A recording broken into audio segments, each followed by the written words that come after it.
Happy New Year, listeners, and welcome to the 107th episode of the Supernatural Occurrence Studies podcast. So damn paranormal. My name is Jason Knight, host of the show, and with me is... Oscar Spector, producer extraordinaire and podcast co-host. Also, pulling up a chair to the podcast table is none other than Lexi Raven. Hello, hello. Joining us on almost two consecutive episodes. Yes. We're graced with their presence. It's New Year's 2020. Happy New Year. Happy birthday. What's that All That Sing song? Oh, that's right, Oscar. Happy birthday, New Year's me. baby. That's right. Guess how old I am. 36. Nice. Very nice. Yeah, Look see? at you being a good friend. I know, my friend, even though I'm a Gemini and you're a Sagittarius. I've been concerned that you're He's a 60. Capricorn. Oh, yeah. Oh, thanks, sorry. honey. Jesus, she's there with like a fucking bullet. God bless it. We were talking a lot about Even though you're astrology 63 signs. and you think the mental memory is going. 42. Feel Right. like 63. Yeah, I bet you do. But we were doing a lot of talking. Gemini thing to say. Right. We're doing a lot of That's her all night, guys. astrology talking off air because it plays a lot into what we're going to be talking about tonight, the theories behind 2012. Mm-hmm. Right? This is a part 2, mind you. This is a part Part 2. two. It's not a consecutive part 2. Part It's still a squared. part 2. Yeah, we had one episode in between there, episode 106 with know, you're Minister trolling me? Sal. Yeah. With Minister Sal. Sorry, we had to do that episode on Skype. Our calendars, our astrological calendars just would not align. Ooh, good Yeah, one. You like that? But ultimately, it was a round count, not a long count. That's right. That's right. That was a very round calendar event for us. So we had to do it on Skype. So I hope you enjoyed it. The pagan origins of Christmas and Christmas symbology. Minister Sal is awesome. He's got a ton of knowledge on that stuff. And maybe we'll have him back in the future. Don't know. We'll have to figure out a topic. But I wanted to sneak that Christmas episode right in there because it came out 2 or 3 days before Christmas. I forgot already. So we had a little break in between the two 2012 episodes. So if you haven't listened to episode 105, make sure and do that before you listen to episode 107, this episode. Most deaf. So we'll pause here. And now you're caught up, so let's do a quick intro and we'll get into part 2 of 2012. Sounds good. What We're have you not guys been going up to talk to? about our Christmases? Or are we going to do that? We could talk about, did you have a good Christmas? Christmases. Yeah. It was good. So, my family, we do a huge Secret Santa thing. Oh. Because we don't have to worry, when we're going to get my aunt, we're also going to get my cousins, and on top of everyone else, right? So we all do one giant Secret Santa. And I picked my little brother. Oh, okay. And so you get to pick Right. who you're at. Okay. Well, we His picked Christmas randomly. list. We picked randomly. And I'm just going to tell you because his Christmas list is fucking hilarious. What's on his list? So what we do is that we do the Secret Santa thing with the extended family. Yeah. But within our own family, meaning my parents and my brothers, well, we do our own thing where we give each other still something, even after all that, right? Okay. So, and my mom and my dad asked us, okay, guys, give us a list of 2 things you want, like $50 or so, and then we'll pick one of them because they're not going to try to figure out what the fuck new age shit we like or Right. whatever. Yeah. Right. So I told my mom, like, great, this is a shortcut. I got Danny on the big Christmas list thing. So I got him twice, basically. Give me that list. I'll fucking get something from there. Yeah. And my mom gives it to me and it's a pair of slippers or loafers. Loafers. He put or loafers. And then the second one, an alarm clock. Loafers and an alarm clock. And He's this is 21 years old. This is your younger. He's 21 years old, Jay. He's 21 years old. No, I'm not. What kind of... He sounds older than you do Oh, no. with this Christmas That list. poor kid. I don't know what to say. I could get both for under what we have maximum. $10, I'm pretty sure you can pull that off. Right. Right. It's so ridiculous. Was he happy? No, what? No, I had to do this thing because my mom asked me. I told my mom, like, what the I made fun of it, obviously. But is he older than you? What's going on? Is this your list? Shit like that. Grandpa's list? Right. And she's like, no, I think what happened was that I think Danny thought that it was stuff that we were going to get him, so he picked something benign. And but he should have pick what he really wanted. I'm like, yeah, I seen him play games. He should pick something else. Yeah. So I had to go past him and ask my middle brother, who knows everyone in the family. He's more outgoing about that. Yeah. He just has info. Yeah, So, I forget you even have a young brother. Yeah, he has a kid, and he's the more responsible of everyone. Well, Danny's the youngest. Danny's the youngest. I forget Raphael, about Danny. Right, everyone forgets about Danny. And then Raphael is the middle one, the one that everyone knows. Right. He is more responsible. He has a kid. He has a wife, a family. You know, he's definitely heading to places where I'm not. Anyway, but it's great. Hey. And well, I'm just saying. Considering that he's younger than me, and he has a 6-year-old, so 5-year-old. So anyway, and I had to go to him and figure something out, and I ended up getting him really fancy pair of slippers, mind you. Oh. Right? Are they shaped like bread loaves? No, it's from MeUndies, but they're really nice quality, so very soft and very nice. MeUndies. Yeah, well, it's just a company that I like. They have really nice underwear. I'm not going to go into it because we're not sponsoring them. No. That's as far as I'll get. We didn't get a red cent for that mention. Not even a brown cent. But I got him that, and I got him like a PlayStation kind of a gift card thing because I never know what to get him. Yeah. Gift cards are always a sure thing. I know he plays games, so I got him a company that I know he'll pick. Well, there you go. Yeah, it's something simple, but I did go for it. I know it's stupid. But I told him, like, here's your old man slippers, you piece of shit. That's what I told him. I was like, here you go.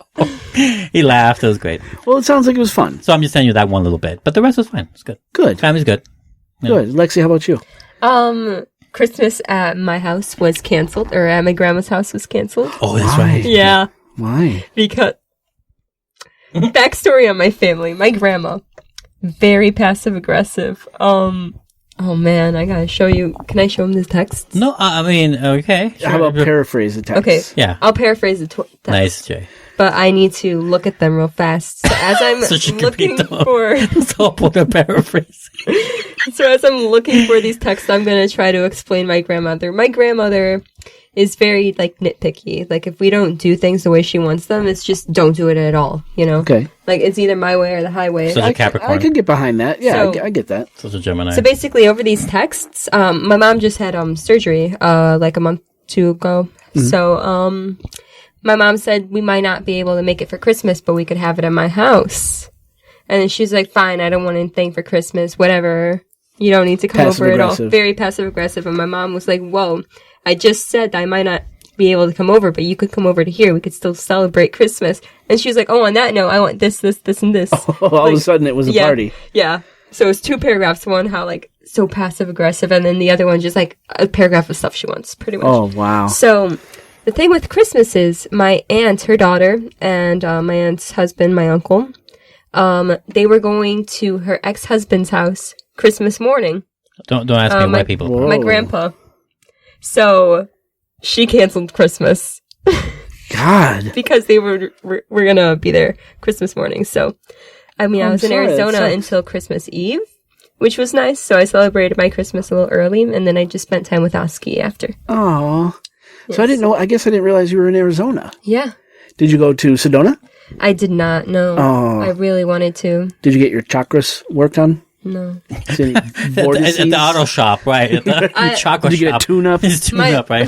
My chakras are in pretty good shape, though. Yeah. Oh, we're going to talk about that, aren't we? Yes, we are. Because you have a photo of your chakras. I do. Yeah, this is and pretty of cool my aura. stuff. Oh, it is pretty cool stuff, yeah. Yeah, yes. This is cool. All right, I'm jumping the gun. That's okay. Yes. So Christmas started off so-so, but you ended it in Arizona and then spent the rest of the time with Oski. Yes. I can't wait to see how your Christmas was, Jay. My Christmas, very busy. Could not sit and enjoy the Christmas. It's jumping house to house. I always try to get out of going to my in-laws, but it just never works out for me. So you guys do split every time. It's not. It's like 4 Christmases. It is. See, with my family, we spend it Thanksgiving at my aunt's. My house is for Christmas, for example, like that. That's cool. We know which house we're gonna go, yeah, and who's coming for those kind of things. Yep. You guys don't have that. You just every night you go to both or three we over that weekend or whatever. Yeah, gotcha. Awesome. That's difficult in one day.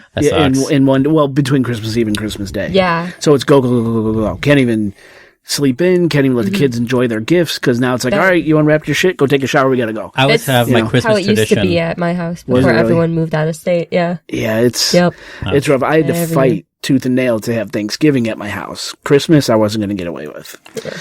So, but it was still fun. It's for the kids and things. So I'm thankful we got How to was go that on thing that you keep hanging around the house? What did that end up with? So that's Snoozy. That's the elf on the shelf. The elf on the shelf. What is this? Talia named it Snoozy years ago. Yeah. So the elf on the shelf, he leaves on Christmas morning. He's gone. He usually leaves a gift for each kid. But, the elf on the shelf, he moves around the house from Thanksgiving to Christmas Eve, and he supposedly goes back to the North Pole every night, and he reports to Santa how the kids were. And when he comes back the next day, he's watching the kids again, but from a different location. Right. So the kids have a great time getting up in the morning and trying to find where Snoozy is. And we always try to make sure Snoozy does something crazy or goofy. I love when you ask, because, where should we put him, guys? What the fuck do we do tonight? We're running out of ideas. Yeah. No, I think I want to help you on one of the nights. I'm going to bring something over, see if you can. Yeah, definitely. Yeah. Well, we need ideas. Good. And, of course, the best part of the Christmas was the vacation we went on, going to Florida. Got to do Star Wars Land over at Hollywood Studios, which was fucking phenomenal. I'm not going to ruin it here, but listeners have to go. You guys have to go. Even for passive Star Wars fans? Absolutely. Nice. It's that immersive, that fun. Even if you're just like a, what do they call it? A noob? Runny day, sunny day, fair weather. Even if you're a fair weather Star Wars fan, you're going to have I'm definitely a fair weather Star Wars fan. Blast. It's totally immersive. You are in Star Wars. I've seen maybe the movies twice, too. And then we did a bunch of, beach hopping and ate good food and sightseeing and stuff like that. So that was awesome. That's cool. I'm not sure if this is going to release by the time we're back from Florida or we're already back from Florida, but we went to Florida. Yeah. So this may be releasing while we're still on the road coming home from Florida. Right. Because I hate flying, so we're driving. Yeah. And me, Katie, the kids, my mom, my aunt, my cousin, we're all going. And went. And it was great. So that's what I was up to. Awesome. Glad I asked you that question. Work still sucks. Moving on. So good. Tell us how people can find us, Jay. Yeah, the easiest way to contact the Supernatural Current Studies podcast is through Morse code, actually. You fucking meow. Jesus easiest way is not through Morse code, but it's by just visiting our website, chicagoghostpodcast.com.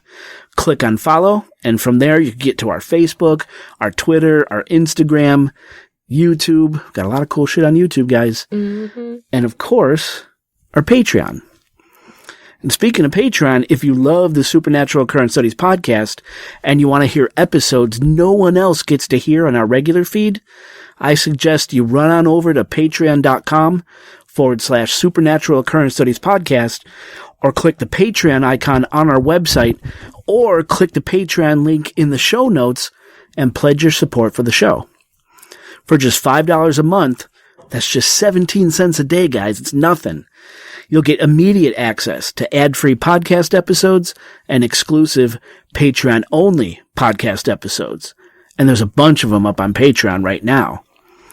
You'll also receive a Supernatural Occurrence Studies podcast sticker sent to your door, and a detailed mention at the top of the show, and in an episode show notes with links to your social accounts, your vlog, your business, YouTube, whatever floats your boat. And if you support us at the $15 a month level, our Gozer, the Gozerian level, that's just 50 cents a day. That means you live in the Gold Coast. That's right. For just 50 cents a day, you'll receive all of the above mentioned perks, plus a Supernatural Current Studies podcast lapel pin, and actual signed photographs of real-life ghosts. How cool is that? So visit our Patreon and pledge your support now. That's patreon.com/Supernatural Occurrence Studies podcast, or go to chicagoghostpodcast.com, click on follow, then click on the Patreon icon, and it'll take you right to us. And it's also in the show notes. Just say that. Go to the show notes. Lexi's had enough. Leave us a voice message or a text, and we'll read them and play them on the show. Call or text Chicago area code 872-529. Wait. No. I found that out just yesterday, actually. 872 is from Slick Poo, Alabama. Wow. Slick Poo. Real town, by the way. Oh, my. I looked that bastard up. Love it. Oh, dude, now the citizens of Slick Poo, Alabama would understand this kind of, infraction, considering that kind of related to the Gold Coast somehow. Yeah. But they're very upset with this, Jay. Oh, I'm sorry, Slick Poo, Alabama. I hope to keep you as listeners. I believe they're called Slick Pooans. But it is Slick Poodlians? No. That's too hoity-toity. Liver Poodlians. That's too hoity-toity for them. All right. The truck drivers, Jay. Thank you for your support in Slick Poo, Alabama. But you can call Chicago Gold Coast area code 872-529-0767. Our email is contact@chicagoghostpodcast.com. Lexi's mouthing what I'm saying right now. That's funny. She hates this. Send us an email about anything. We'll likely read it on the show. Instagram and Twitter is Chicago Ghosts. And Facebook is @Chicago Ghost Podcast. And finally, the easiest way to support the show is by leaving us a 5-star ratings on iTunes. iTunes ratings help listeners just like you find our little passion project. So please help us out and leave us some love on iTunes. You can do it off the phone you're likely listening to this podcast to right now. Or laptop, desktop. The laptop, desktop, mobile, Linux, Unix. I had a earbuds. Patreon level idea. We could take this part out of our shows and deliver them that. Right? It's a whole separate show. Do you know we've done this whole? You remember we've done this whole thing on the show, the intros. No. Right? I'm not saying the intro part. I'm just saying just the part context, where we just the context, because people were really adamant that we keep. Oh no! You know the intros in. That's how we get the flavor in. Right, and people left us comments like, "No, leave it in. That's how we get to know you as hosts." Right. Yeah. So, but maybe we'll take out the content. And actually, I think we do in Patreon. We don't cover all that stuff. Oh, we don't. You cut that part out. Oh, you do? Yes. Oh, okay, so it's already on there. Look at that, bitches. No wonder people are already buying it. Yeah, right. Yeah, we have a few people in there. Yeah. It's so hello. make the intro longer and be like, if you want a shorter intro, $20, motherfucker. No, we go on Patreon. We say hello, thank you. We get into Oscar's off the rail review, right? And then we go to. That's for bonuses. I mean, for this main show, like they'll get a separate feed of without. Oh, it's another feed just without all this. Got it. Yeah, well, we'll pray on that. We'll kick that. I thought that's what you meant. I'm like, I thought you cut it wrong. Just $5 extra. You can fast forward. Right? Yeah. Skip everything. Right. All right. Should we take a break? Yes, let's do that. All right.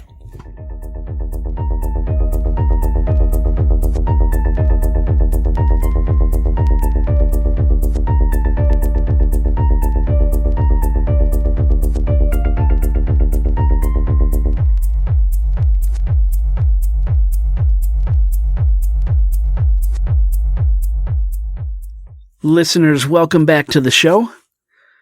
Well, the lights are turned down low. The drinks are flowing. And the ceremonial killing candle. It's past 4 a.m. Ceremonial candle is lit. Lexi, how lit is that candle? There is no candle, Jay. Oh, fuck. It's all in your mind. She did it again. Let's start this show. So, yes. What were you going to say? What? I just have, an idea for a present for you. Oh. Yeah. I like presents. I'm not going to tell you, though. Jay, presents are fun. Why would you interrupt this whole thing?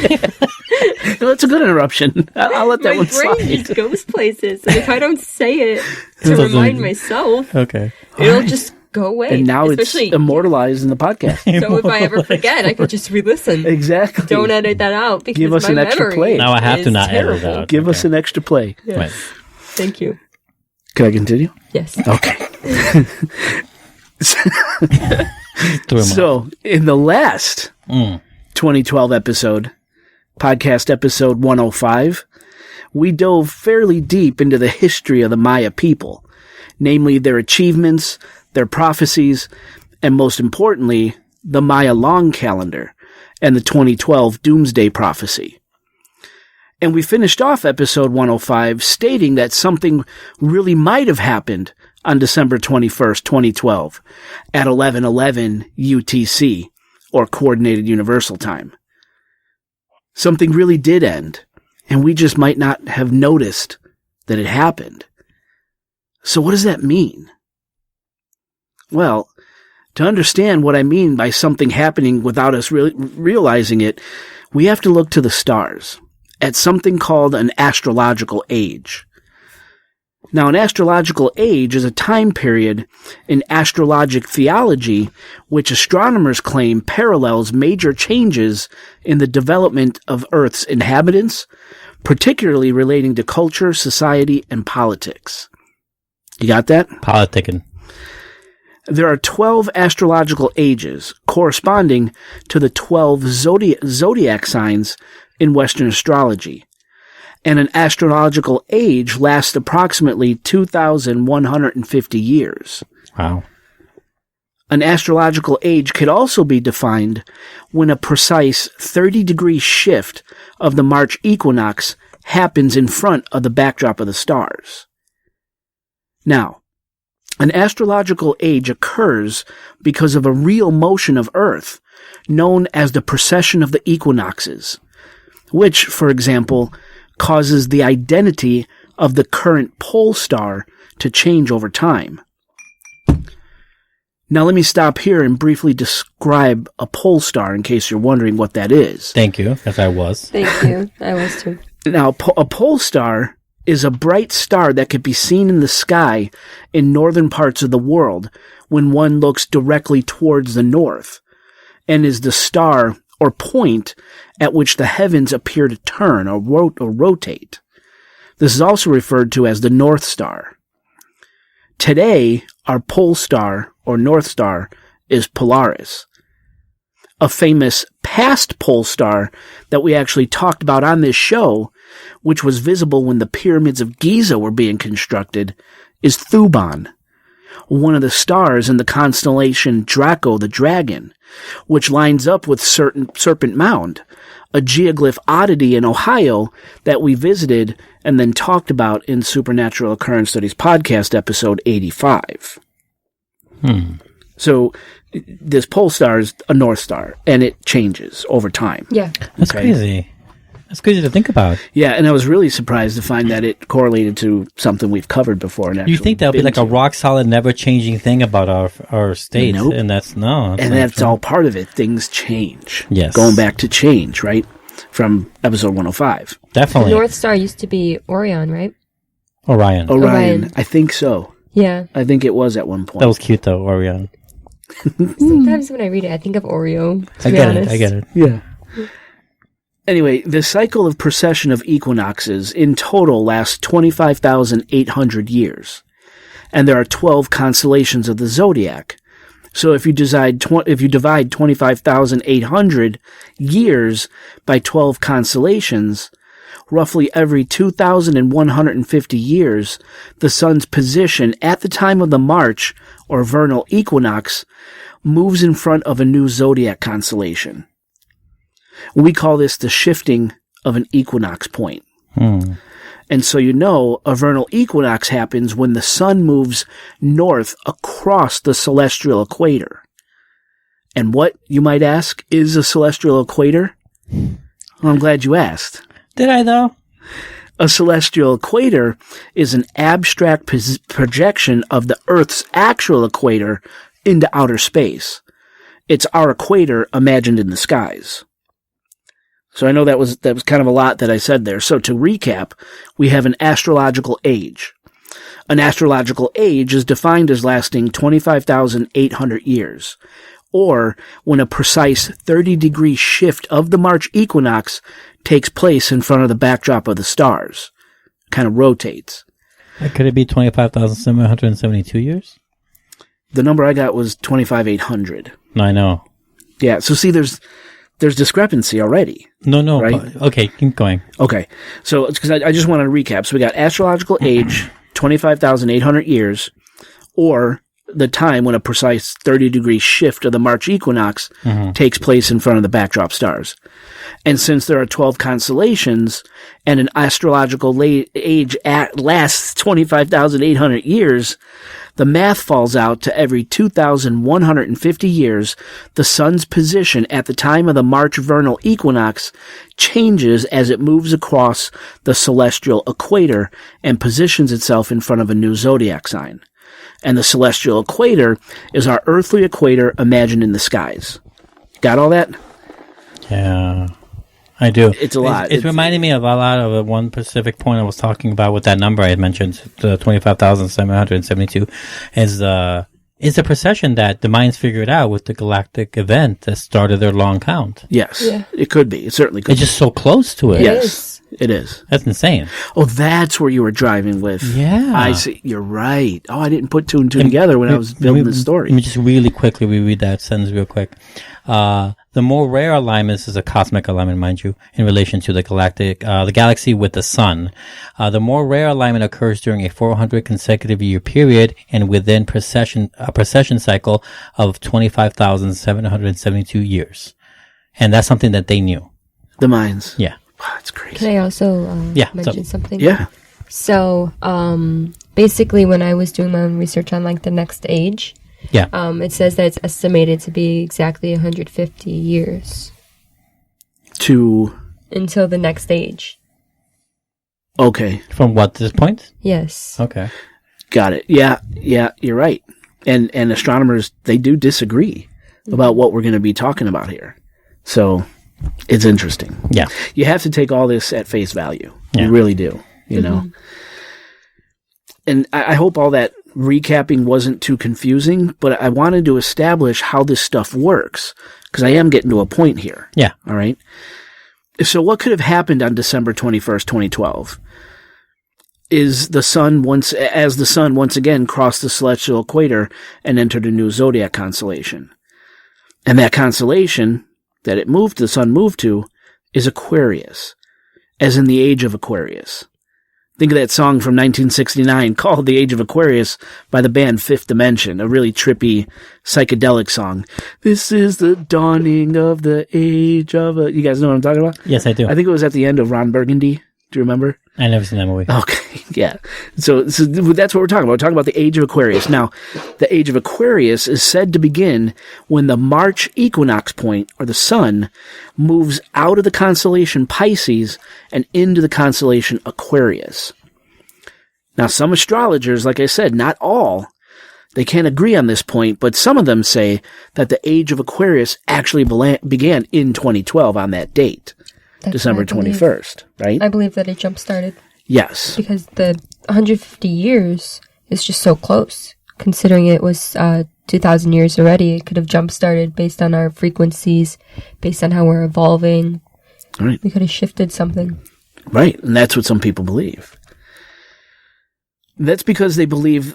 So, to recap, not all astrologers agree on this point, but some of them believe that the age of Aquarius did actually begin in 2012, right, as I mentioned.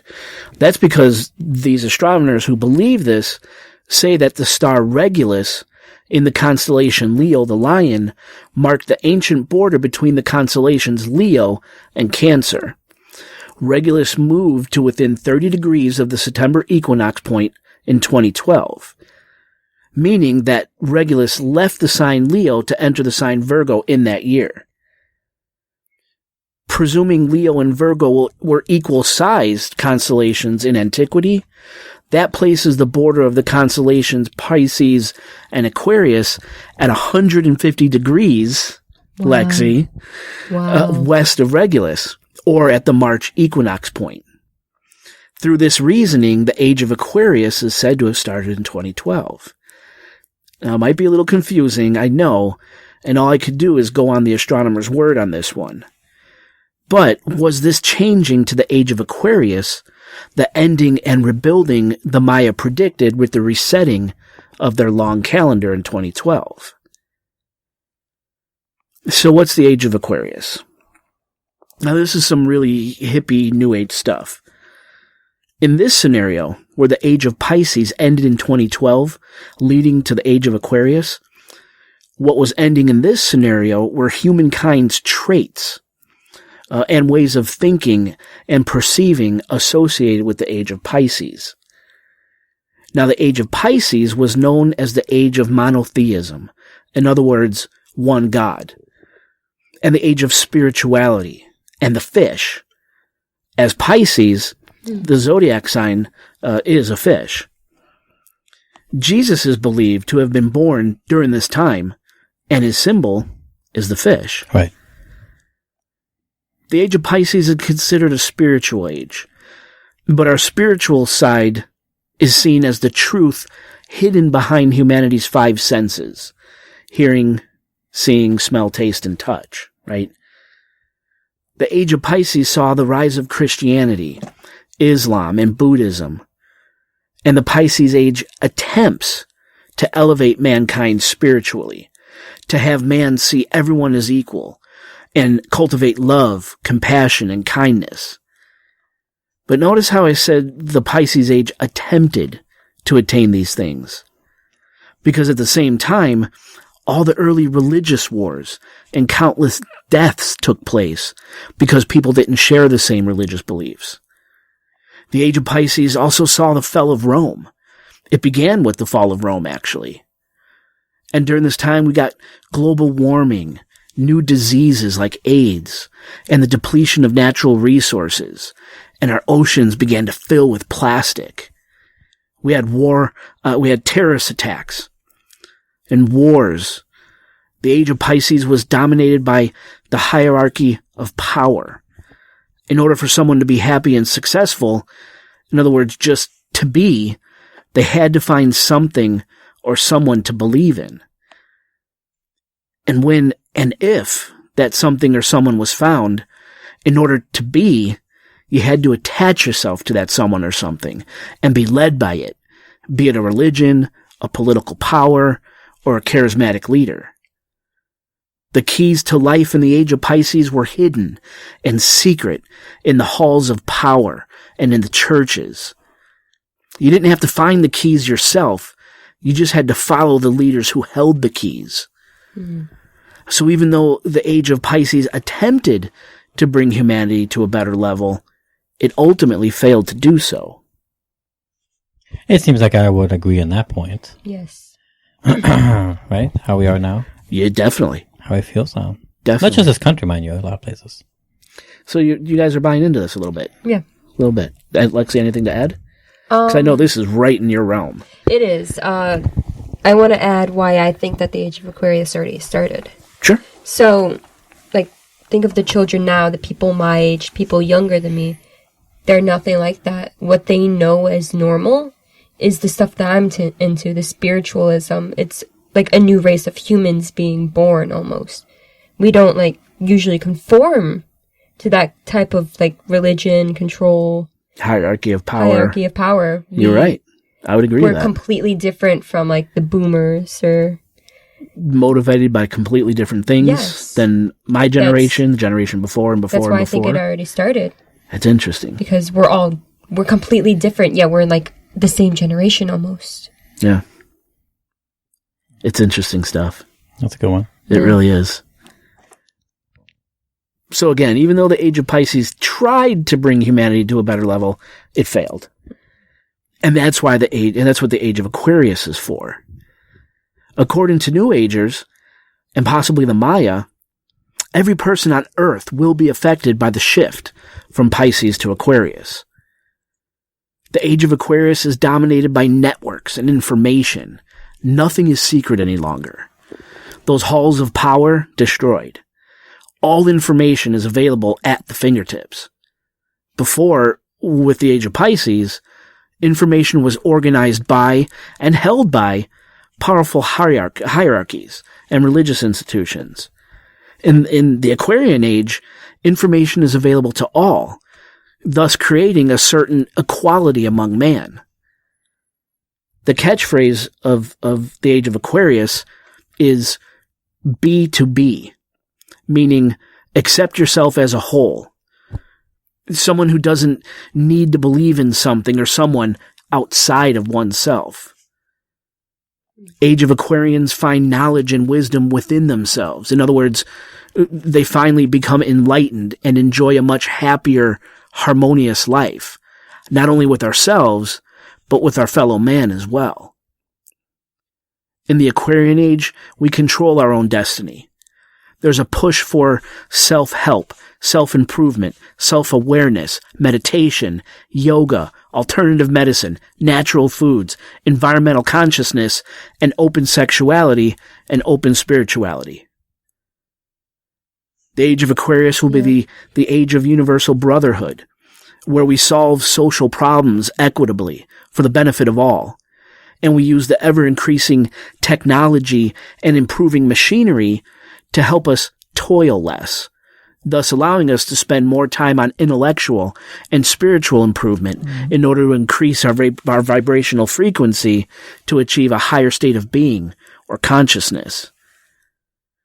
The age of Aquarius encourages us to look beyond the five senses and experience true living by relying on our guidance from within. Remember, in the age of Pisces, the truth, the knowledge, the power was there, but we were blocked by our five senses. We couldn't get beyond the five sentences. That's something I've never experienced. What's that? Being blocked by that. Like, when I came into this earth. Okay, go. Yeah, go. This is a good time, I think. Yeah. When I came into this earth, I knew that I was different than, like, my family, by the people around me. I knew that I was seeing things, feeling things that they just couldn't grasp or understand yet. Wow. Yeah. Now, you told us off mic, I don't know if you want to talk about this, Oscar, if not, just if you could edit it out. You said that when you were young, you had to go see a certain type of psychiatrist, correct? Yes, Your mom sent you to. Yes, I went to therapy a lot, yes. Therapy, okay. Yes. So this one particular therapist was not only a therapist, yes, but she was also what? A massage therapist. And wasn't there something else? Well, you said like she was into this stuff. Yeah, she was. It's like a new age sort of spiritual therapist. Mm-hmm. Okay. What did she tell you? And how old were you? I was around the age of like 8. Okay. Yeah. And what did this new age therapist tell you? She told me that I was an indigo child. An indigo child. At the time, I did not know. And for years, I knew her for like 2 years. And my mom, she was good friends with her. So like they talked a lot. And she would always tell my mom how important I am for evolution, human evolution. How I'm going to make a change. How people like me are going to change the world. It's indigo. time for, it's time for us to run the show. Pretty much. And like, I was like, hey, I'm like, yeah, Mom, cookies before dinner. I'm indigo, damn it. Yeah. So, but that's a really interesting concept because this all leads into a particular photograph you have. Yes. But the long and short, the indigo children are kind of like the next species. They've been here.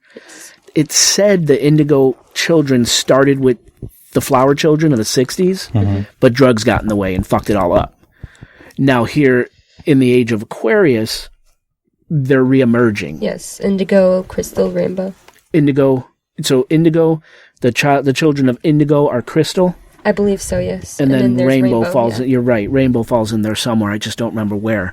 But now these people, this is their age. This is their time. Yes. This is their harmonious life. The vibrations are lifting. And that's why I believe that it already jump-started because these children are already born. Some of them are my age. They're crystal children that are my age. Joe Erie, past host of the show, is convinced he's either indigo or crystal.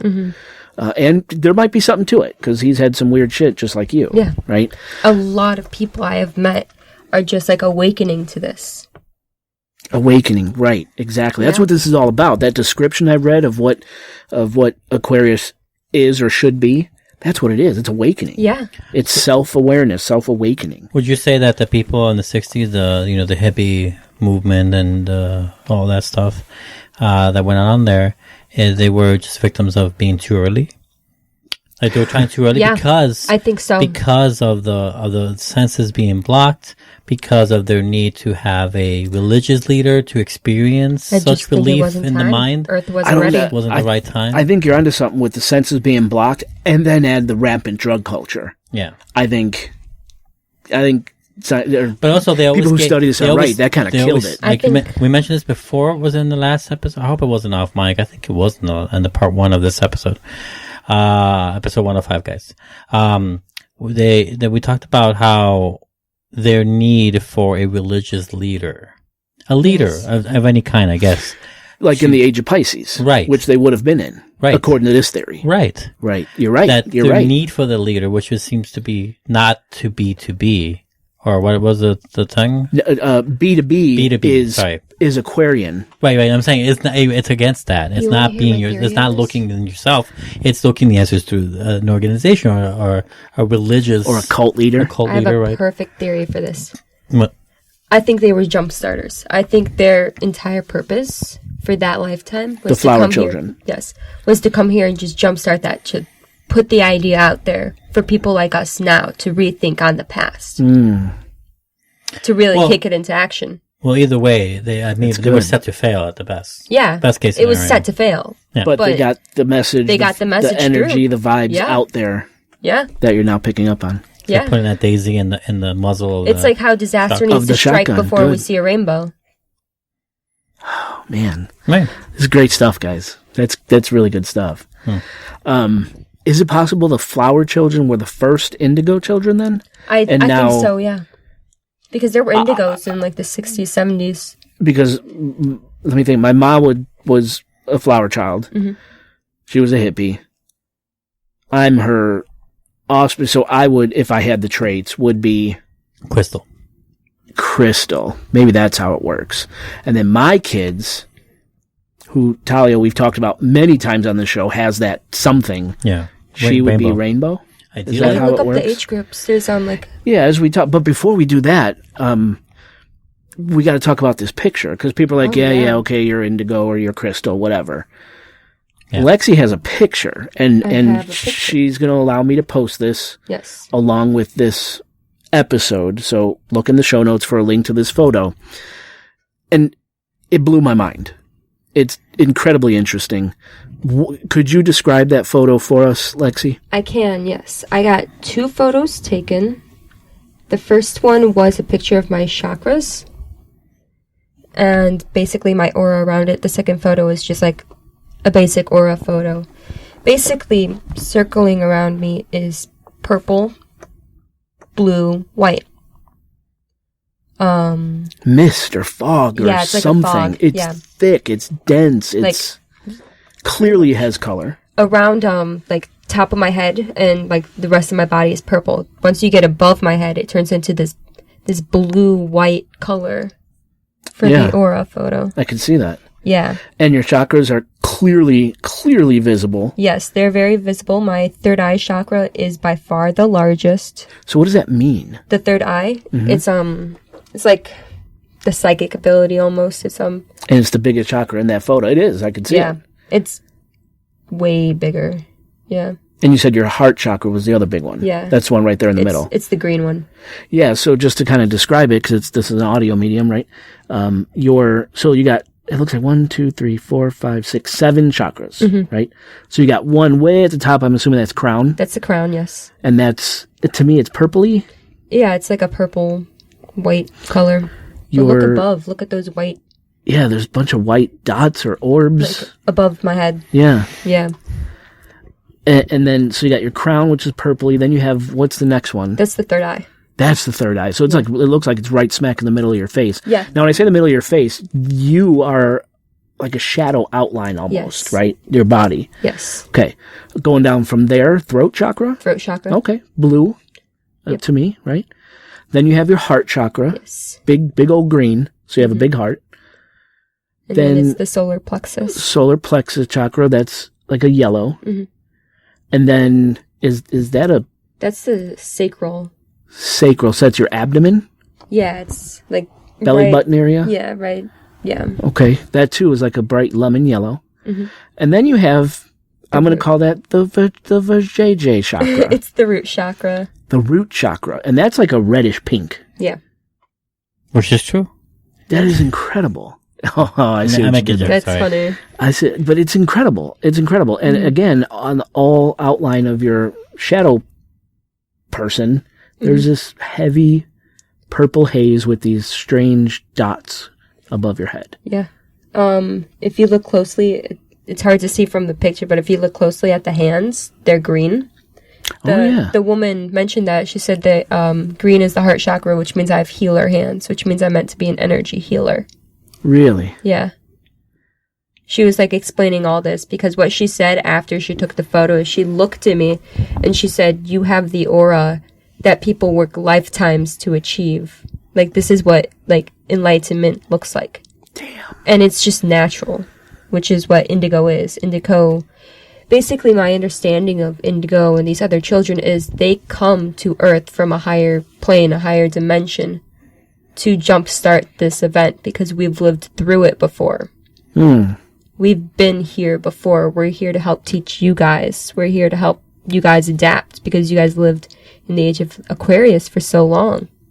Wow. That you guys are just conditioned to it. Because Aquarius came before. At one point Pisces. in the past. Oh, Pisces. You meant Pisces. Yeah, I meant Pisces. Okay, yeah. no, that's fine. So, just to clarify, because you were in Pisces so long with all the... We're conditioned, yes. And it's unconditioning. That's what the indigos came here to do. We came here to break that. Wow. And just to build new. The indigos and their offspring, I'm assuming. Yes.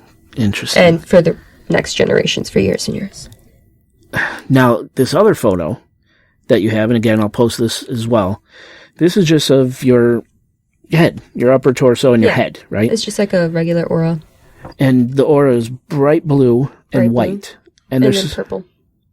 Oh, yeah, down towards the sides. Yeah. Looks like you're wearing a big afro. Pretty much. Say. Yep.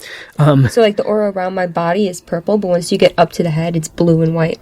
And that has a meaning in and of itself, doesn't it? Do you and want what me is to that? Read it? Well, for one, it's very unique. Yes. It's not a normal aura color. No, it is not. Okay, so I have one for violet or white, which would be above the head. And that says the violet-white aura combination is the display of all aura colors associated simultaneously in perfect balance. Perfect balance. This aura personality operates primarily from the crown chakra. Typically, this aura color is ordained as a vessel or conduit to channel messages of sacred wisdom. It is present in people who proactively maintain communication with their divine sources. Violet-white auras are known to value the world as being holy, often taking vows of silence until they... Basically, it's just like, we're very pure, spiritual, and we're from a higher plane. We could communicate with higher planes. And you said you can do that. Yes, I can. That's nuts. I hear this stuff all the time from her. What do you think of this? I don't know. Like, I don't know what to think of, honestly. I'm thinking, like, I kind of want to see what mine will say. I know, I kind of want to see mine, too. But I also don't want to see it, because God knows what it'll say. Right. But, like, one of those things, you know? Like, I don't know. I can't think of a good example. But, I do like the age differences stuff, coupled with the topic of this topic of these two episodes, meaning the significance of 2012, specifically in relation to the Mayans. Again, like I said before, I think that it's not just a loose connection. I think it's something else going on there. Now, I don't know if I've ever felt the way she's talking about this stuff. No. But it's super interesting. And it's like a combination of like, yeah, I can see that completely happening 100%. Yes. And the other stuff is like, I hope it's real. So you can see the shifting into Aquarius into this higher state of being. I can even see the changes in people's mindsets happening, like the way she's describing younger people. You know, and even though like it seems ridiculous to you and me, Jay, or something like that, I can still see right. And even though we can't understand. I mean, I will not. I'm not saying I'll never be able to understand. I try to understand, stuff like that, and like how young people are acting or reacting in different ways that definitely I didn't know could do. I think it's those very valid points to see something like this, and I would love to see more. Yeah. And it's like I'm doing a wait and see kind of approach. But I can't wait to feel some of this more for sure. And I do sense it sometimes, you know, like, you know, when I used to meditate more often, I should really do that again. When I used to meditate more often, I used to like, you know, try to like get a feel, like get the room temperature. Haven't you seen colors before? The atmosphere. Yeah, I've seen colors before. You have?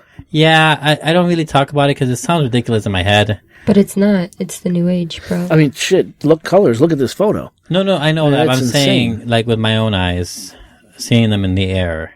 Really? Yeah. Like, yeah, sometimes. I guess I don't really mention. I don't know. At first I thought I was getting, like, cancer or something. I was having an aneurysm at the time. Right. And, but it's something that I've, like, always had. Like, I see some weird things. And other times I think it's coming from, like, maybe I'm too tired. I think I'm seeing something. I don't know. Right. So. But if you're meditating and you see colors. Well, it was a different step. Yeah. Have you? Well, you meditate? Yeah, sometimes. Really? Yeah. People, but I haven't meditated in a while, though. People swear by meditation. They've been telling me I should. People have told me for years I should meditate. Yeah. I'd have a better attitude. I'd sleep better. I'm too internally loud to meditate. But well, something I would love to try. That's exactly the point, Jay. Are you really? Yeah, I meditate by walking, by working. Like if I do dishes at work, that's my version of meditation. It doesn't need to be sitting quietly. It's just doing something where you could allow your mind to just go blank without thinking, pretty much. But also, that's kind of the point, Jay, is to quiet your mind. Yes, I know. I know. Yes. I know. No, I actually like the ritual of it. The ritual helps me. Well, maybe one day you guys could guide me into some meditative things. I mean, she and I what do are it completely things that different relax ways. you? But yeah. Sleep. No, that's the symptom, not the cause. A good old fashioned that relaxes. A good old fashioned. Some mead. Alcoholism. A cigar that'll relax me. Yeah, I mean, Just have a cigar sitting alone and just. But not to think of anything. Wander. Don't go on your phone. Don't listen to anything. But that's the thing. Then I start thinking about not thinking about stuff. Hear a thought, acknowledge it, and let it pass. Yeah. The hardest part is like the first 10 times for me. And once you get past a certain hump, kind of like when you're trying to quit a bad habit or you're trying to start a good habit, like it's always the worst in the beginning. And then you just catch yourself doing it more automatically. And then you'll learn to be like, instead of taking you like, let's say 20 minutes or an hour to quiet your mind, it'll take you 2 minutes. Like when I do the dishes at work, I'm literally in a meditative state where there is nothing going on in my mind. I'm just moving because I've done the dishes at work so much time. That's just muscle memory. So I'm allowed to just zone out. Yeah, I got to find that spot. Yeah. It's been, like I said, I haven't done it in a while, and it's a little freaky. And also, like, I feel like I have a conflicting thought about some stuff that Lexi knows that I cannot get into here. But it involves something from my past, I mean, like ancestral past, in relation to why I'm such a good at being a cooler, or like why do I seemingly like change the environment of something spiritual around me just by me being there versus me trying to change it with my own head. And that's what that's another thing I want to mention too. For listeners who don't remember, when you say cooler. Oh, cooler, right. That's an old-fashioned term. That's if something paranormal is going down, bring Oscar into the room and it stops. Right. Pretty much. Or put Oscar somewhere and guarantee nothing paranormal is going to happen in that area. Right. Right. Yeah. Unless it's my house, apparently. Because apparently, yeah. We were hearing stuff earlier this evening. Yeah. But so that's what you meant by cooler. Yes. So I just wanted to Sorry. say, You're right. No. We mentioned it before on the show, but just in case you don't remember or it's your first time hearing it, that's what that means. And I think that I feel like the more I start seeing or hearing these things, the more I might shut that down, or like it conflicts with it in some way that might put like Lexi here in some sort of trouble, or not even saying karmic or like actual life in danger. I'm not being dramatic here, but some sort of like different chaotic event and or put you in a different path that you shouldn't be, or put me in a different, like I don't know what. So I don't know. Yeah. So I don't like try too hard. Well, I'm letting things happen as they come to me, but I'm also not actively like intuitively feel it. Trying to. I do everything by intuition almost. Actually, that's probably the better way to do it. It's like how you drive and you know. I don't know. It's like It's like when you trust your instincts while you drive. Right. You know what I'm saying? You know what I'm saying? Like you know when to brake, even if you don't acknowledge that the car in front of you broke. You know your foot did, and you're reacting to it before you think about it. It's kind of like that. You know, I'm trying to see how I can react to things. I don't know. It's kind of hard to explain. I didn't want to exactly bring that up because it's kind of complicated. It's also weird, and it's saying it out loud feels stupid. But well, maybe another show. But yeah. That's another thing I wanted to mention too. As a kid, and even now, like coming into this world, I was pretty aware that I'm not from this world. Like as I continue to grow older and older, I have memories of another planet, another world. I have very clear images of this other world. What do those images look like? It's a purple sky. The water is like super blue. There's 2 moons. Wherever it is the most beautiful place. Like it's made most of water, but like the buildings, they're just so like they look so like advanced, but also like they look like they're made out of crystals almost, if that makes sense. Wow. And where do you think this place is? Probably another solar system. Another galaxy, maybe. No, I mean, like, I guess. I don't know. I have no idea. Yeah. But I just remember it. Or maybe it's just a higher dimension on this planet. Maybe that's where the indigos are from. Yeah. Because I also remember past lives on Earth, past lives out of Earth, and that's how I know him. Oscar, yeah. From past life? From past life. This Earth or out of Earth? Both. Really? Both. Oh, we're going to have to do an episode. I'm telling you, that's a whole other thing. I didn't want to open this certain can. Yeah, this is deep stuff. Well, yeah, it's different. And yes. I don't know. But it all ties into, this Age of Enlightenment. Yeah. This Aquarian Because age. I'm not the only one who remembers this stuff. I'm not the only one out there like this. Wow. And then more and more people are coming up. Have you heard the news reports, watched the videos on the kids who are who have these news stories on how they remember their murderer and show the gravesite? Yeah, I've seen stuff. Yes. Yeah. Yes. Stuff like that. We're starting to remember our old lives.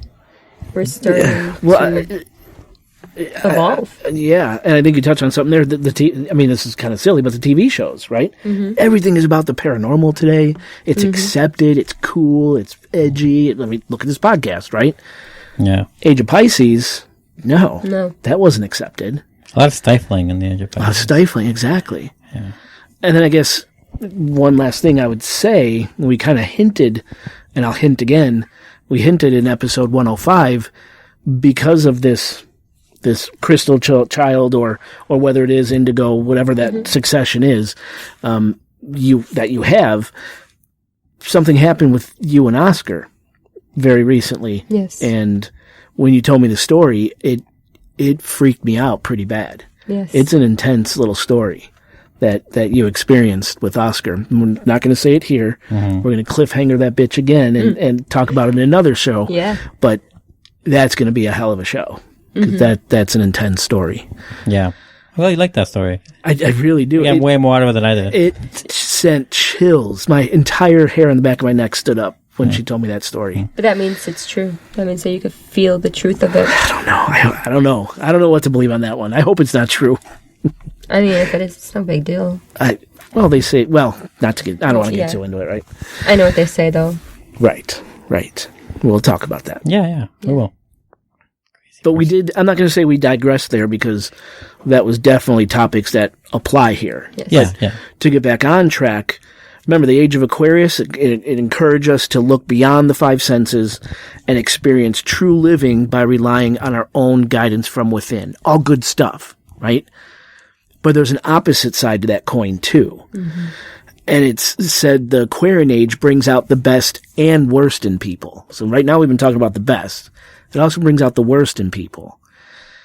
Even though supposedly we're currently on a quest to be the best one could be, bypassing the five senses and all that stuff, at the same time, we're also seeing an increase in recreational drug use, suicide, terrorism, racism, bipartisan politics, and general fear-mongering overall. So there's this sort of balance going on. Yes. I mean, if anything, that's probably what you guys need us a little bit. Calm down. Ground yourselves a little bit. Come on, stop being such not a everything. Oh, with you two, yeah. Not everything has to. Not just because you have the thought doesn't mean we all have to know it. Doesn't mean you have to act on it. Your bad side comes out to play sometimes. I know. Well, let's rattle off real quick. Oscar, Capricorn. Yes. Lexi, Scorpio. Jason, Gemini. Yeah. So we get that. Jason, Gemini. Jason, Gemini. Right. So you have this yin and yang with Aquarian age. So after all that, all the hippie stuff, the new age stuff, were the Maya correct in that our old way of being was destroyed, and a new age, a new way of being was ushered in when their long calendar ended in 2012. And if you're not the astrological type, what about this? The Mandela Effect. Yeah, this is one I had for sure. This is the start. The Mandela Effect stuff that we talked about, Jay, is how I thought of this topic. That's where you went first? Mm-hmm. Interesting. Yeah. I went with the evidence first. That's good. Yeah. That's a Capricorn thing to do. Now, some believe that whatever happened in our universe, which resulted in the Mandela Effect, happened at the end of the Maya long calendar. In this end times scenario, our quote-unquote end was actually us being pushed into a different universe without us even realizing it happened. Well, not overtly anyway. We notice in subtle ways. Think of the Mandela Effect that we've covered a number of times on the show and on Patreon. The changing of certain historical events, the changing of book titles, song lyrics, movie plots, and where continents should be. Mm-hmm. Or maybe we weren't pushed into another universe by forces unknown, from the outside. What if we were pushed into another universe by ourselves, inadvertently?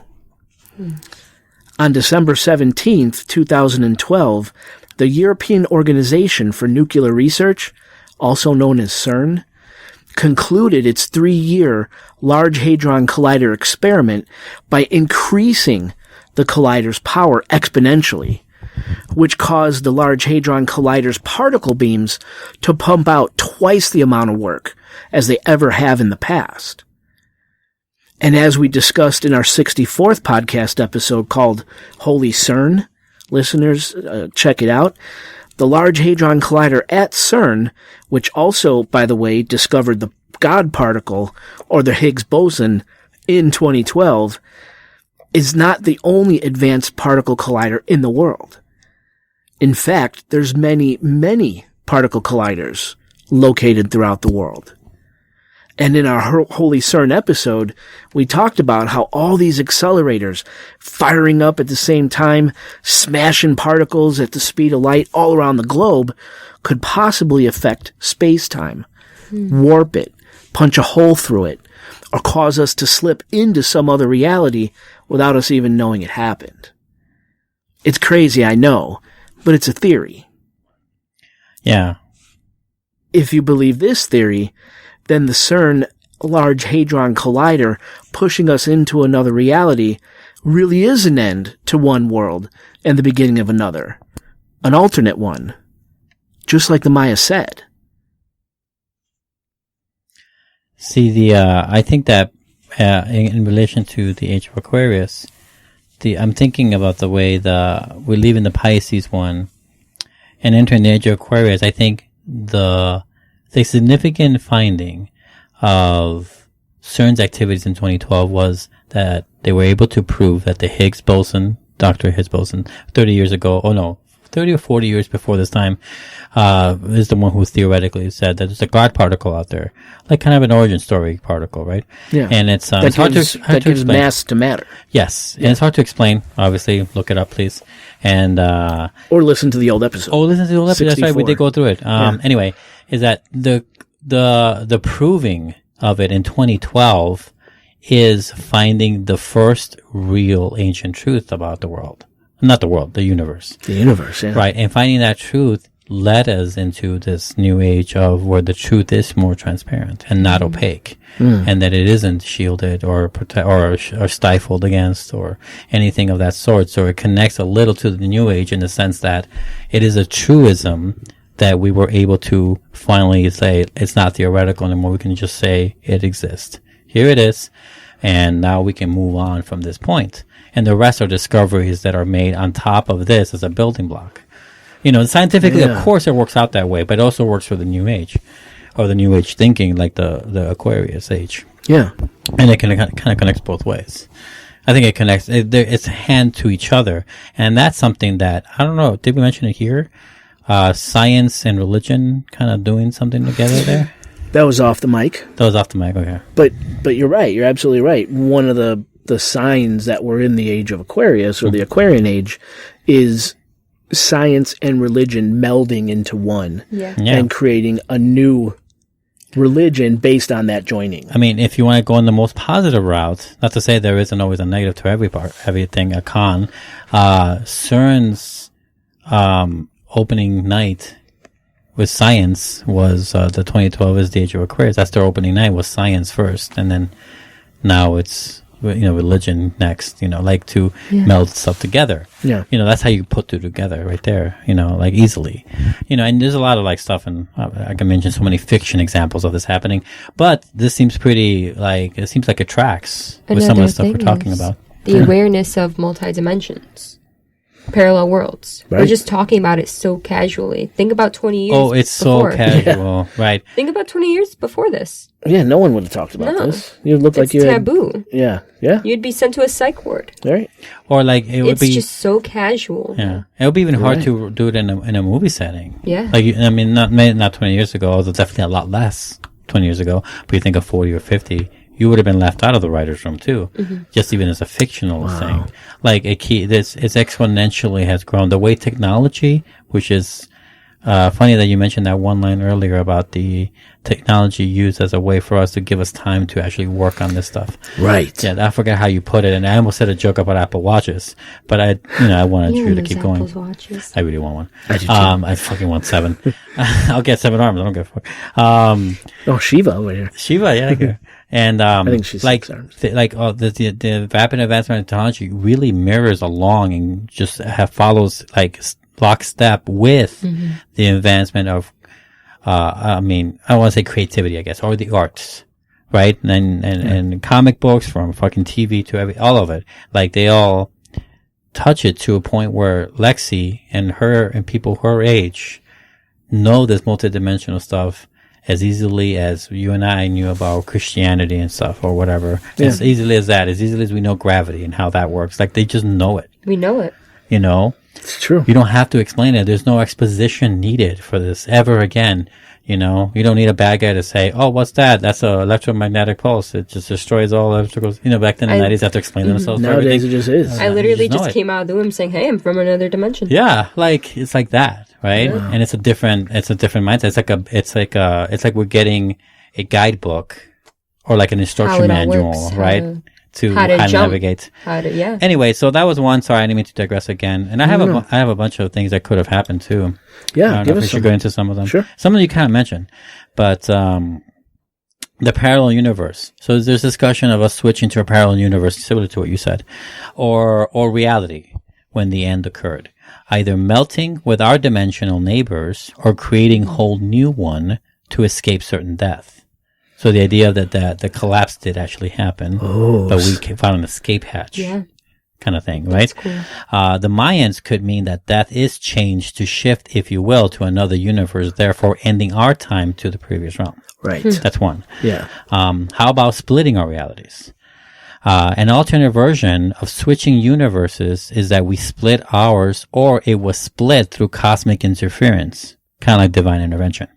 The half that didn't make it are people with empty subconsciousness or consciousness, existing with us but hold strange memories and affinities to their previous home/reality. And that goes a lot into the Mandela Effect. Yeah. Yes, of course. The rest live blissful, having been on the lucky half of that split, calling everyone that didn't weird and idiotic. Wow. That's part of the Mandela Effect. You talk to half the people out there. What the fuck are you talking about? Absolutely. Right. Yeah. Another reason that we aren't dead is that we're copies. Copies of our former complete selves. Maybe exact copies with slight glitches. That implies a more scientific and wild avenue. However, the copies I'm talking about are the spiritual ones that Reiki masters and certain Asian religions and large swaths of Sedona speak about. Our transference of souls, or worse, pieces of our souls, taking flight to a future seconds in time after the devastation of 2012 in order to survive, might be there, albeit incomplete. That's crazy. Right. Yeah, that is crazy. And here's another one. An extension to those copies might be a more Matrix type answer, where a system software update was implemented in 2012 to render our simulation more workable. Simulation theory. This is more of an Elon Musk that would love. He would love that one. Yeah, absolutely. Lastly, there's a big thing people expected to happen in 2012. This is more about the Planet X thing. And this is about the Planet X colliding with Earth, extinguishing all life. Yeah. The reasons already said as to why we survived could have happened way before this event occurred, either shifting dimensions or realities, or getting our universes updated with HD graphics, or our spirits spared us the carnage and anticipatory fear of this planet X and transferred our minds and souls within like an erasure clause to tie to our memories. And that's why I lean into in my original timeline to evidence about Mandela. But that could be a reason if you still believe in the planet X one, which I think is the least flakiest one in my opinion. Yeah, no, there's no Nibiru. The flakiest one. I don't believe that. But I put that on there just for those people. That's great. Yeah. But all the other ones, all of these, I'm sorry. I mean, I try to find people who believed in this exactly in the way I phrase them. These things that way, but these are all just my thoughts. Okay, no. I'm not based on anyone's writings or anything. No, that's fine. Those That's are just perfect. my ideas. Ooh, can I mention something? Yeah. So when I was doing my research, and I've known about Planet Nibiru for a long time. I've done a lot of research throughout the years. Basically, the planet was destroyed. Nibiru was? Yes. So no, it's not coming towards Earth. It never has been. It was destroyed around the same time we had a solar event. It like shockwaved all the way to that planet, and that's why the beings who lived on that planet, the Anunnaki, coincide here on Earth with us. And they're also known by reptilians. Anunnaki are reptilians? Kind of, yeah. They're Really? similar races, yes. Oh, I didn't know that. That's I've heard what of I read Anunnaki. on. Really? Yeah. Yeah, this rabbit hole goes deep. It does. This goes so... Yeah, she opened up a few things there. Yeah, really. That's a lot to... Yeah. That's a few episodes right there. I really like the splitting one. I like that one a lot. Yeah, that was interesting. Splitting That was the interesting. ideas. Yeah, that one was very interesting. I like that one. Or the god coming down and kind of... Yeah. Isn't that what you said? Kind of like divine intervention. Like you think of the cosmic the cosmic event that the minds were talking about kind of relates to that. Like the timing issue is our escape hatch kind of thing. If you want to go like survivalistic on it, or that we found a hatch somehow, or we created found- one at CERN, or because CERN looks for wormholes. right. And the CERN thing is super interesting because you talked when we talked about CERN and you mentioned, and not to reiterate exactly what we said because go look at that episode, guys. But we talked about that time where we saw another dimension and that inside there. Yeah, I don't remember exactly the details, but it was insane. It was a rainbow dimension, like a rainbow dimension. Yeah, right. Yeah, it's true. That's what it was loosely called. Not to say that it is the rainbow that we're talking about that is in the species, but it could be, and we don't know. And and it was like a flicker. It was like a flicker, literally, like a static of electricity that we saw.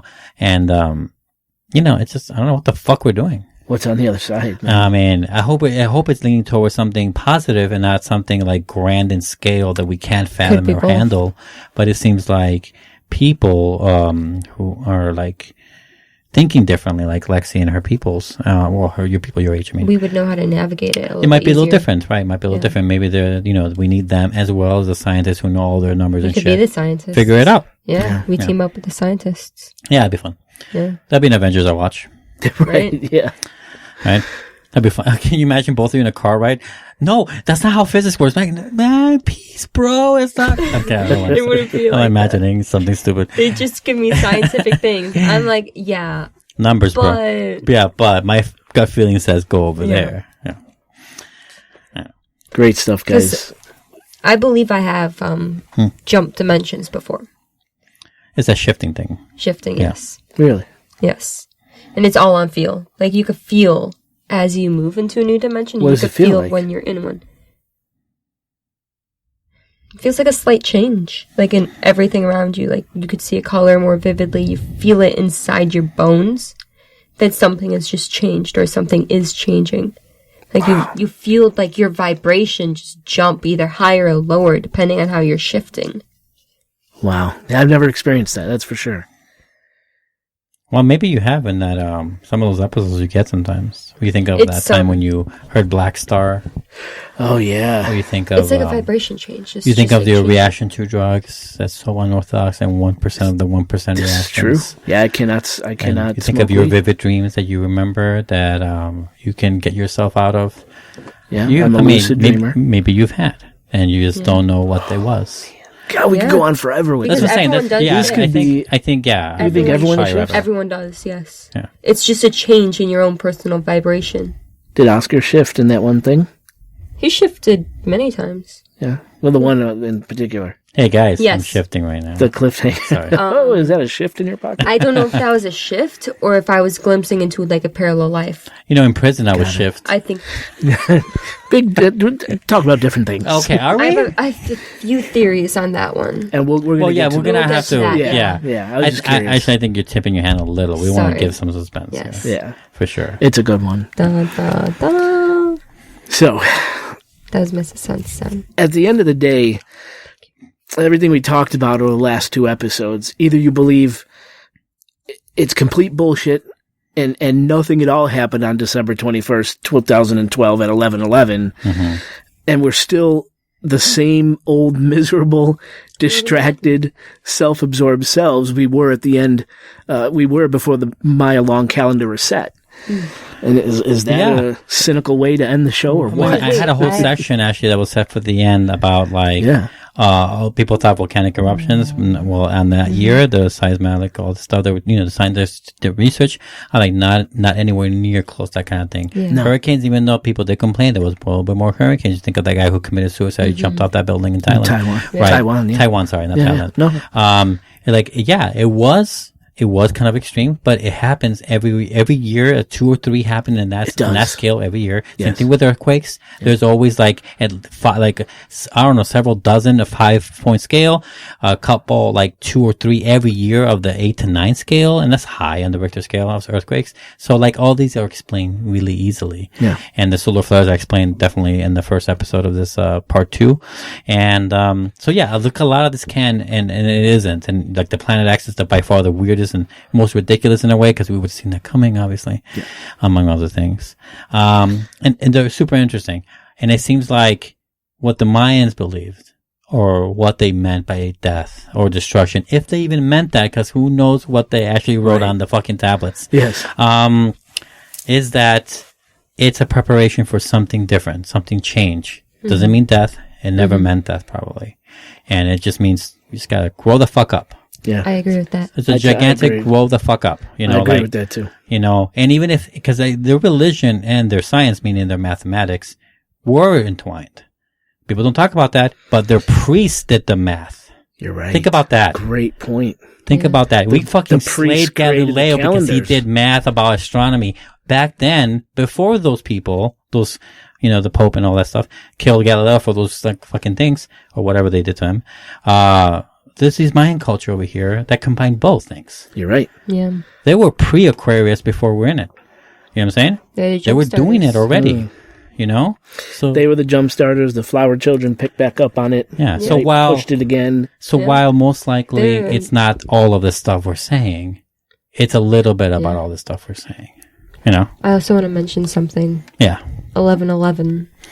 Oh yeah. Yeah. It's the number represents spiritual awakening and enlightenment. 11 or 1111? 1111. Oh, okay. Specifically. Huh. It's all there. It's the light worker number. I don't know. Yeah, light workers are basically what we are. Tipping your hand.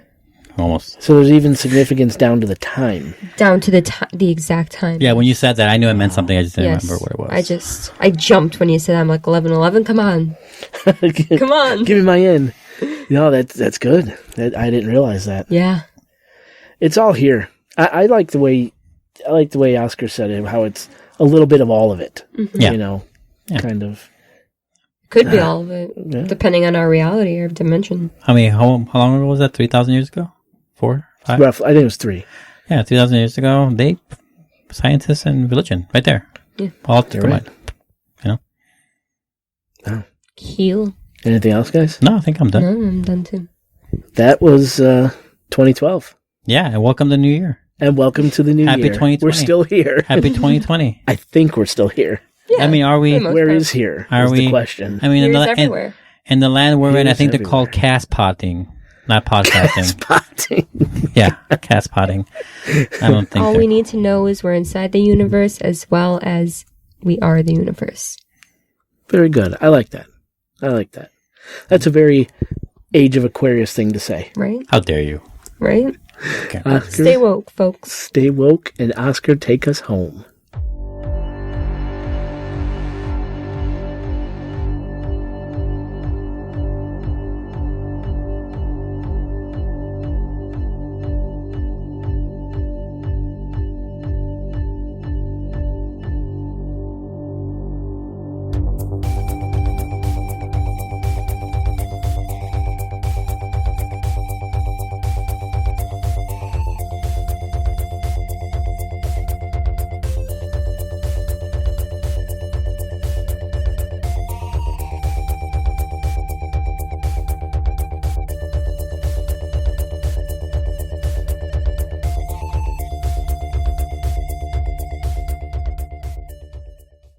Stupid is a stupid dog. Sorry, I don't know why I did that. We're recording. You know what I call the Irishman? What? Have you seen Forrest Gump? Yes. I call the Irishman the Forrest Gump of mob movies. Ooh. Because Forrest Gump is a character that touched a lot of famous, iconic people of his time, and some and influenced some of them. Right? Yeah, Forrest Gump is that person in that movie. Wholesome, but that is what he is. This Irishman, who no one knows his real name or anything, but he's like behind the scenes and met all these amazing, well-known mobsters from his time, and actually influenced the death of Jimmy Hoffa, for example. And all that stuff. Oh, you're talking. Oh, okay. You know what I'm saying? Like, so he is Forrest Gump to the mob world, what Forrest Gump is to the real world. Or whatever. And if you want to hear more, go to www. Jesus Christ. Otherpodcast.com. Nice. You don't have to say www anymore because everyone knows what that means. You could say triple W. Trip dubs. Trip dubs. W cubed. Nice. Would that be? She stole that. That's my joke. Isn't cubed 4? That's my joke. No, squared would be 2. Cubed is 4. Cube is 3. So what's 3? Cube is 3. Cube is 3? Yeah. Then what's 4? There's no Welcome 4. to math. You say for the... Terrible. No, I know this. Guys, I know this. It's to the 4th Good power. job. After that, you say to the 5th power, 6th power. Okay. But squared and cube are... That's what they call it. Learn something every day. Right? Yeah. The more you know. And I don't know why it's called cube, because 3 you would think is triangle, not a cube. But that's what they call it. Oh, 3 plus the number. Movement. Could be the bunny. Oh, yeah, it could be the rabbit.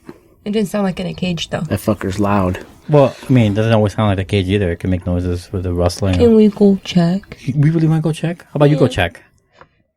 Uh-uh. How about you go Czech Republic? How about you just open that, and then you open that? Okay. At this point, anything could happen right now. I mean... I'm an idiot. You guys are not making me feel any better. Whose track is the bottom track? Alexis. Mine. Is it recording her okay? Yeah, I just keep turning it on and off. Oh, okay. Yeah. I told you, that it's a makes good sense. reason why I gave her the power of the button. Got it. Okay. I don't notice much. Katie swears like when I'm gone, there's noises in the house and things, but house is settled. It could either be related to you or you nullify it.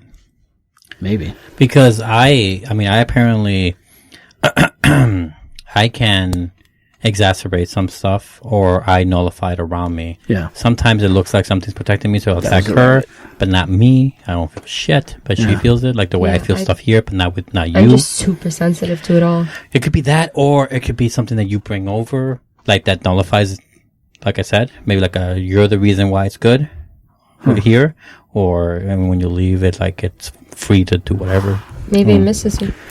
I don't know. Could be no protective spell. Could you close? It's kind of cracked open, just so the sound doesn't. Yeah, there we go. Okay. I don't know. Joe always swears that there's something with me. I just don't realize it. I don't know what the fuck that means. Yeah. Unfortunately, with Joe, that much like unfortunate. I'm not trying to belittle yourself too. You guys tend to jump to that answer faster. So yeah, but it's okay. I don't know. We'll keep listening. Black Christmas symbology. How am I going to phrase that? No, I'll figure it out. Now, every time you say that, I feel like that's not a word. I know it is. What? It just seems so weird. Symbology. Oh. I keep thinking it's symbolism. No, I think the study of symbols is symbology. I think. I don't know. I'm tired. It's like when you read that definition, symbology, the study of symbols in biology. It's like something stupid. Okay. Use the word in the definition. Right, yeah. Like, come on.